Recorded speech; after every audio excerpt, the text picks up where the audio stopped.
So somebody told me that you were looking for some books to add to your TBR for this fall. I have clearly so many that are on my TBR. I thought we could sit down and talk about them, and then you could go ahead and add any of the ones that sound good to you to your TBR. Okay, so most of these books are either thriller or fantasy. There are some that don't exactly follow that genre.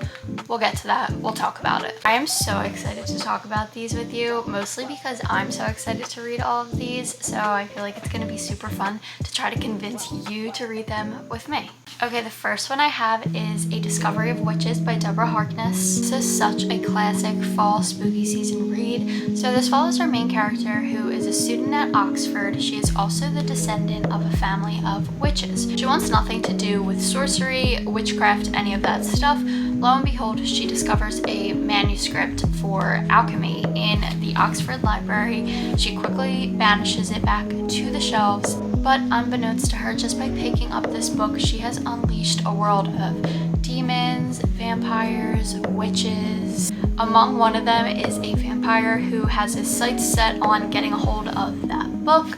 I believe this book itself has a lot of themes of mystery, fantasy, suspense, and a little bit of romance. So I feel like if you're looking for like a super spooky season read with a little bit of everything in it, this one is going to be perfect. The next one we have is such a classic, and I can't believe I haven't read it yet. This is The Night Circus by Erin Morgenstern. So this is a fantasy story about this circus that pretty much appears out of thin air. No warning sign that the circus is going to be there. One day it's not there, and the next it is. It is only open at night. It's very mysterious. So that in and of itself is super interesting. Like, I'm very curious about what is going on with circus. It seems like the main point of this book is about a duel between Celia and Marco, who are competing to be, I believe, ringmasters. So there's a competition between the two of them. I believe there's also a little bit of romance between the two, but unbeknownst to both of them, they are competing to the death. So it's high stakes romance and fantasy.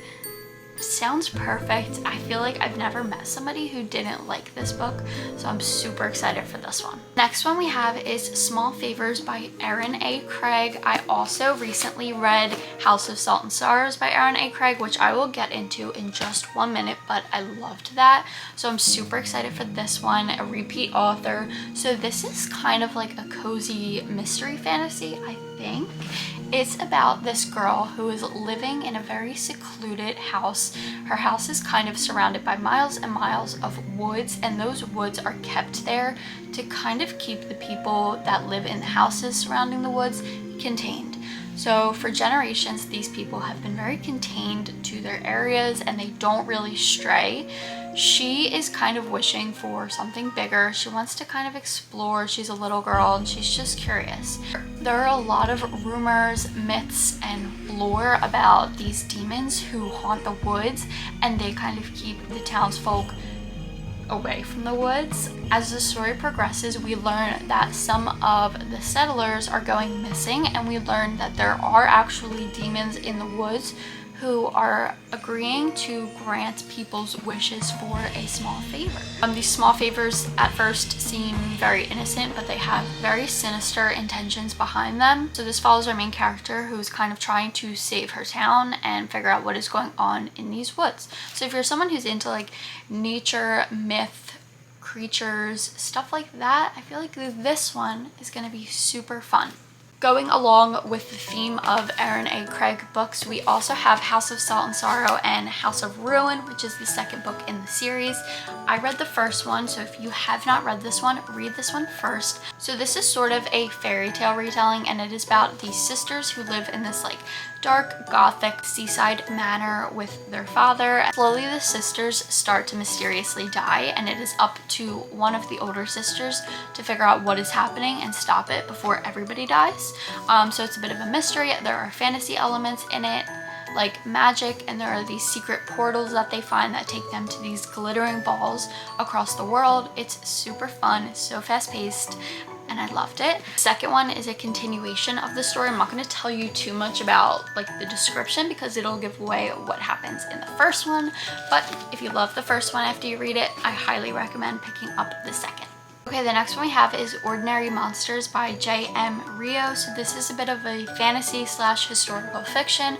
So this takes place in England in 1882, so it is Victorian era in London. Our story follows two children with mysterious powers who are being hunted down by a man made of smoke.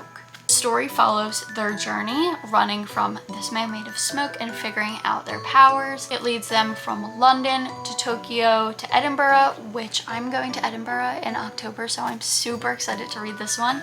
Just the cover of it and the description, locations, the way everything is described, this seems like a super cozy fantasy, so I'm super excited for this one. I really love this sentence in the description. It says, they will discover the truth about their abilities and the nature of what is stalking them, that the worst monsters sometimes come bearing the sweetest gifts.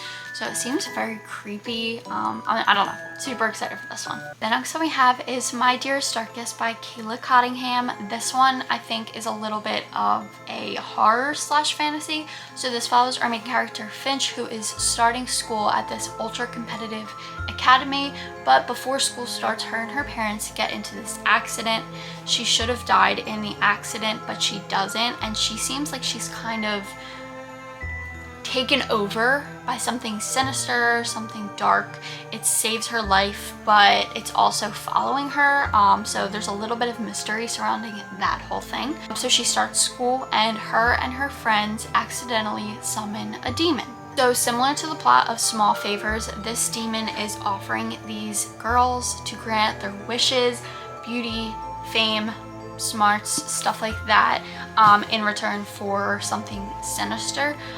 So this monster is unleashed in the school, and they're kind of dealing with the repercussions and the aftermath of that. There's also some sort of tie to the town itself and the lore of monsters and demons and something sinister. So I feel like if you're looking for something more along the YA horror section, I feel like this would be perfect. Okay, the next one we have is Secrets Never Die by Vincent Ralph. So this is a bit of a YA horror slash mystery. So this one follows our main character Sam Hall, who used to be a child star. His career went up in flames, literally. We don't know exactly how, but we do know from the back of the book that his career ended in a fire. All of his friends were a part of this situation, and they all have a ton of secrets surrounding the accident and the aftermath of the accident. So long story short, they all end up holding a funeral every year for their secrets, where they bury their secrets and let them go. This year, when they decide to hold the funeral, the secrets are coming back from the dead to haunt them. Somebody has a hold of all of their secrets and is blackmailing them. So this seems like a book that's full of secrets, twists and turns. Like each page is gonna reveal something new. It seems spooky, it seems creepy, and I love the idea that he's a child star. I've never read a book like that, so I feel like this is a super interesting idea, and I'm very excited for this one. The next one we have is Of Stars and Tides by Lachlan Blake. So this is kind of an astrology fantasy story. So this follows our main character, who on her 21st birthday gets stolen by this group of powerful demigods. She quickly learns that she has a very important place in a prophecy, and she is required to participate in this war that could either save the world or end it. Meanwhile, we also have a little bit of a love interest. It's basically supposed to be hunting her, but everything kind of gets flip turned when he starts to fall in love with her. It takes place in New Orleans, and it's a super like creepy kind of dystopian setting, I believe. I'm so excited for this one because I love astrology, and I believe all of the signs are mentioned in this one. This specifically deals with Geminis, I believe. Yeah, the description says Geminis have been outlawed for over a century until her. So that is super fun. If you're into astrology, if you're into fantasy, pick this one up. Okay, the last one we have for today is How Can I Help You by Laura Sims. This was in my Aardvark book box. If you're interested in signing up for Aardvark, they're a book subscription service. I have a code you can use. If you just use the code Emily's Books, you can get your first book for only $4, which is quite the steal if you ask me. This book sounds so good. So this takes place in a library, and obviously if you're watching this, me and you both have quite a love for books, so kind of perfect already. We have this main character who is a librarian there. It's a very dark and very secretive past that we don't know about.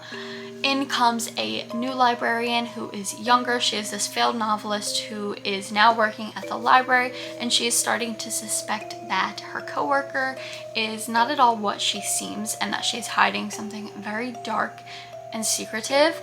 And it's following the story of those two and how the secrets are unleashed at the library. It's a quick read, so I feel like if you're looking for something kind of witty, mysterious, maybe a little creepy, this one would be the one. Obviously, we have a theme for today. Everything is kind of creepy, fantasy, demons, monsters, stuff like that. I feel like it's so perfect for the early months of fall to get excited for spooky season and stuff like that.